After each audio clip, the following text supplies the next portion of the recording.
from me. Okay, so since you are a minister, let's talk about some religions that are not very known. They're little known and interesting religions. They are. Today, and the first one we're going to talk about is the Prince Philip movement.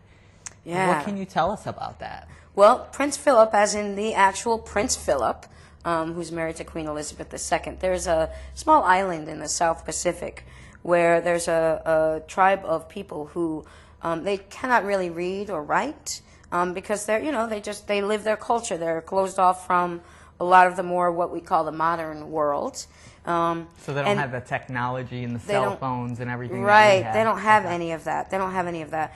And in their teachings that have been passed down through it's a vocal tradition, they believe that at one point there would be a person of salvation or what have you that would rise out of the mountain, that was a spirit of the mountain, that would come and would lead the new way into life, and that he was made all of white and all of that, and meaning, probably white light, supreme being, all of that, but their interpretation of it became a white person.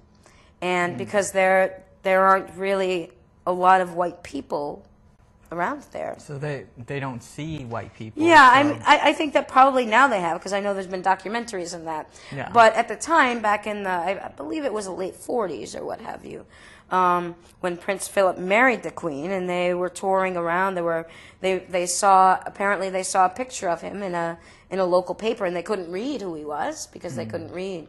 So he was white, and they saw that he was very wealthy. That was one of the other things, that he would have many treasures and all of that. So when he came close by to where they lived, he was in his naval uniform. So here's a white gentleman dressed completely in white, and so they decided that he was this savior that was coming. And they have pictures, they have altars up to him. They make offerings each day of incense and all of that to him. They send him gifts, and he does send them back, pictures of him holding the gifts and that to honor them in their belief system. But from what I hear, he doesn't really go there because it kind of freaks him out a little bit.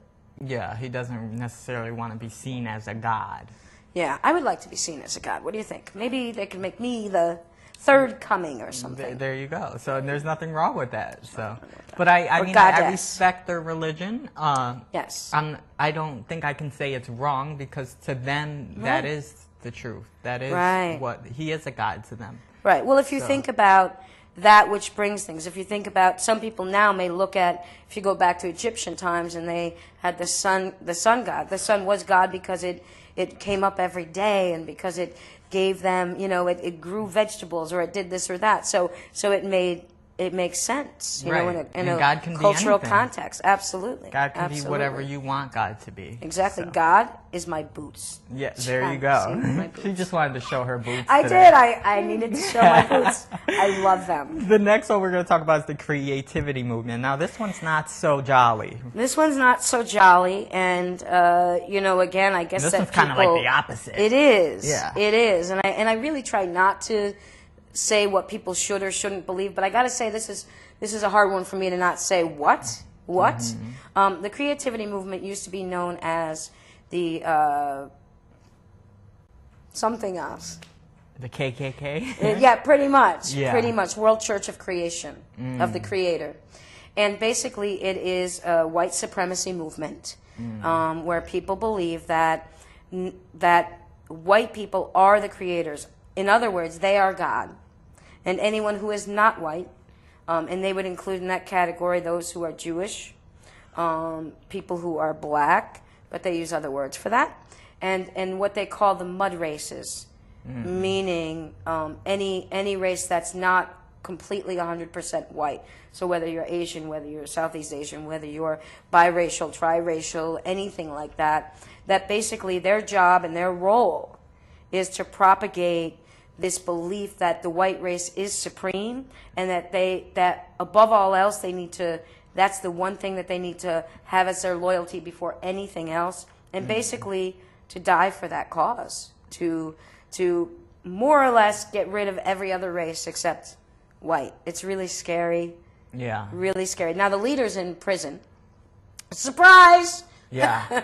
Apparently, he had a plot to assassinate the FBI director, although, of Wow. course, they deny that and say it was a setup by those of color to get rid of the white race.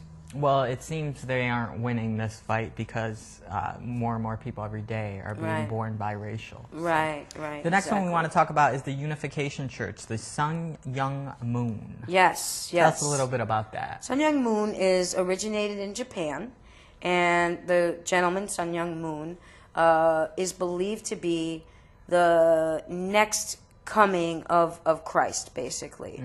They believe that when Christ descended here to earth, came to be to live and reign over the earth, and that his mission was to have families, grow a heavenly place on earth. So it was about getting married, having tons of children, and all of that. But of course he died before he could complete this mission, and so there was prophesied that another person should come in his place. And so Sun Myung Moon basically donned himself that and said that he was that. And it was a very big, known as a very big cult in the 70s and 80s. And I always hesitate to use that word because I always believe that there's certain things on the inner parts that we don't understand if we're on the outside. Absolutely, yeah. But there's a lot of talk about him really being a capitalist. The person who's in charge now is his son, who also owns an arms dealing company. So Wow. these people this guy became a billionaire. A billionaire. So they because still people practice gave this them, religion. Yes, It's still yes. practiced. I think it's not as big as it was. It became rather large in the U.S. Wow. in the 70s and 80s. And people would be out asking for alms, basically getting money, or they'd sell flowers. And people who are my age or in that area would probably remember saying we used to refer to them as the Moonies. The Moonies. The Moonies. Which sounds a little perverted, right? Moonies. It does sound a little bit perverted. Yeah. So, but it's an interesting. It is. And last but not least, we're going to talk about the Jediism.